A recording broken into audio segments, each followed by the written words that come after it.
सब कुछ ठीक हो जाने के बाद अगर आप बाहर घूमने की प्लानिंग बना रहे हैं और अगर आपको एक अच्छा होटल सस्ते दामों में चाहिए तो आपके लिए मेरे पास कुछ सुपर टिप्स हैं। सबसे पहले तो आप होटल में सुबह फोन करके रूम कभी बुक ना करें, क्योंकि सुबह के टाइम बहुत कस्टमर होते हैं, आपको महंगे दामों में ही रूम मिलेगा। ज्यादा रात हो जाने पर भी रूम्स महंगे मिलते हैं, क्योंकि होटल वालों को पता होता है कि आपके पास कोई चॉइस नहीं है। तो फिर सस्ते रूम्स कब मिलते हैं? सस्ते रूम्स मिलते हैं शाम को 5 से लेके 7 बजे तक। तब सारे चेकआउट कर चुके होते हैं, रूम्स खाली होते हैं, आप तब बुक करिए, आपको सस्ता मिलेगा। इसके अलावा अगर आप ऑनलाइन बुक कर रहे हैं तो इससे अच्छा तो यह है कि आप ऑनलाइन डिस्काउंटेड प्राइस देख लीजिए, होटल को डायरेक्टली कॉल कीजिए, तब आपको वो रूम सस्ते दामों में भी मिल सकता है। गाइस, आपको ये सुपर टिप्स जान के कैसा लगा कमेंट सेक्शन में जरूर लिखिएगा। जब हमारा मोबाइल डिस्चार्ज होने लगता है तो हम लोग चार्जर को ढूंढने भागते हैं, लेकिन तब क्या हो जब आपको चार्जर मिले ही नहीं, या फिर आप ऐसी जगह पर हो जहां पर चार्जिंग सॉकेट हो ही नहीं, या फिर अगर इलेक्ट्रिसिटी ही ना हो तो क्या करोगे?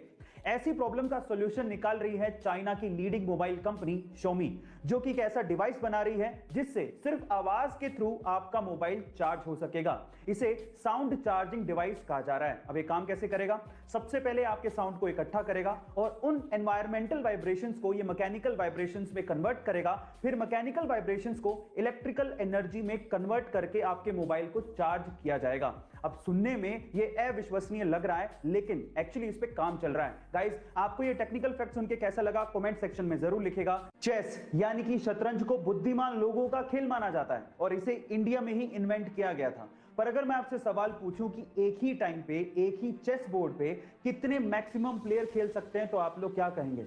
आप में से अधिकतर लोगों का जवाब होगा 2। लेकिन इंडिया के भोपाल के रहने वाले आदित्य निगम ने 8 महीने की कड़ी मेहनत के बाद एक ऐसा चेस बनाया है जिसमें एक ही टाइम पे एक ही चेस बोर्ड पे 2 नहीं बल्कि 3 लोग आपस में खेल सकते हैं। मजे की बात यह है कि इसमें कोई एक प्लेयर बाकी दोनों प्लेयर को एक साथ हरा भी सकता है, और इस 3 प्लेयर चेस का नाम आदित्य निगम ने ट्राई विजार्ड रखा है। गाइस, दिमाग का खेल बनाने और उसे खेलने में हम भारतीयों का कोई सानी नहीं है। आपका इसके बारे में क्या ख्याल है कमेंट सेक्शन में जरूर लिखेगा। ये बात है सन 1996 की, जब सौरभ गांगुली ने अपना टेस्ट डेब्यू इंग्लैंड के खिलाफ लॉर्ड्स के मैदान पे किया था और अपने पहले ही मैच में शतक ठोक के उन्होंने 131 रन की पारी खेली थी।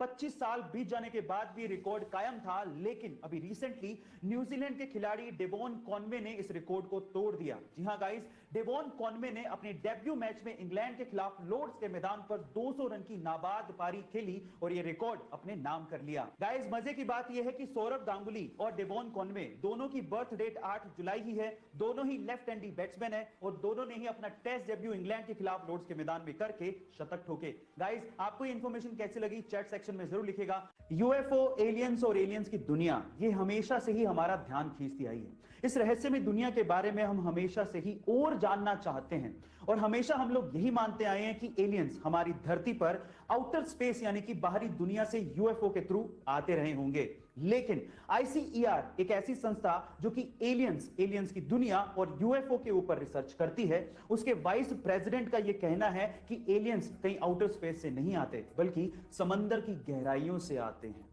उनका तो यह भी कहना है कि समंदर की गहराइयों में एलियंस के बेस हो सकते हैं। ओह माय गॉड गाइस, सच्चाई क्या है ये तो हम नहीं जानते, लेकिन एलियंस के बारे में यह खबर हमारी जिज्ञासा को और बढ़ा देती है। गाइस, आपको ये खबर सुन के कैसा लगा चैट सेक्शन में जरूर लिखेगा। अभी तक तो दुनिया के अरबपतियों में स्पेस की खबरों को लेके सिर्फ एलोन मस्क की सुर्खियों में रहते थे, लेकिन अब अमेज़न के मालिक जेफ बेजोस भी स्पेस की खबरों को लेके सुर्खियों में हैं। ऐसा इसीलिए क्योंकि 20 जुलाई 2021 को वो अपने भाई मार्क बेजोस के साथ स्पेस की यात्रा पर जाने वाले हैं और ऐसा करने वाले वो दुनिया के पहले मिलियनेयर भी बनने वाले हैं। वो अपनी स्पेस कंपनी ब्लू ओरिजिन के तैयार किए हुए रॉकेट कैप्सूल न्यू शेफर्ड से स्पेस जाएंगे और 20 जुलाई की ही डेट को सिर्फ इसलिए चुना गया क्योंकि 20 जुलाई के ही दिन अपोलो 11 चांद पे लैंड हुआ था और नील आर्मस्ट्रांग ने चांद पे कदम रखा था। गाइस, आपको ये इंफॉर्मेशन कैसी लगी चैट सेक्शन में जरूर लिखेगा।